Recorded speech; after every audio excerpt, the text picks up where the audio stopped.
Nous sommes que de passage sur terre, partagés encore et toujours entre ciel et mer. La vie est faite ainsi, restons unis. Un passage, un espace par lequel on passe. Prouver ce qu'on a une seule fois en une seule vie, on doit montrer le meilleur de nous-mêmes. Vivant dans une société, non à la bohème. Chaque jour se surpasser, vivre dans une société réglementée par des étrangers.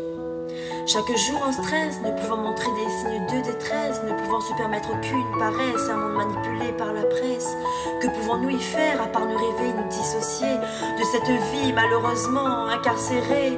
Ne plus s'entremêler à tout ça, vivre comme on l'entend, sans contrainte, nous mettant dans des états, nous poussant parfois au pire, dans certains cas, nous sentant agressés et manipulés de tous les côtés.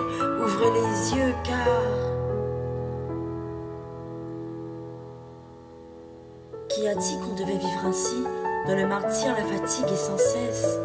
Dans la ligne de mire, espionnée de tous les côtés, elle se trouve ailleurs, la vérité. N'écoutez pas ce que depuis des années, ils essaient de nous dicter. Des dictateurs liés entre eux, sans le montrer, englobant le sud, le nord, en partant de l'équateur.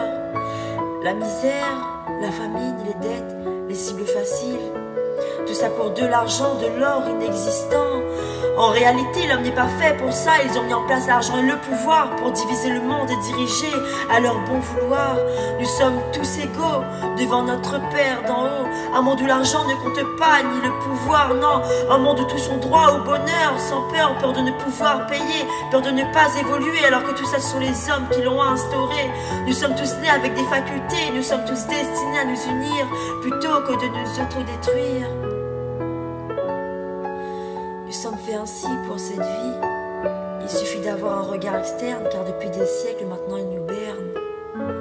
Quand je regarde autour de moi, je vois plein de choses qui tournent mal, des choses non futiles et tellement graves. Serait-ce à cause de toutes ces entraves? Je ne sais pas, non. Mais quoi qu'il en soit, ne baissez jamais les bras, car j'en suis persuadée qu'un jour, la paix nous reviendra.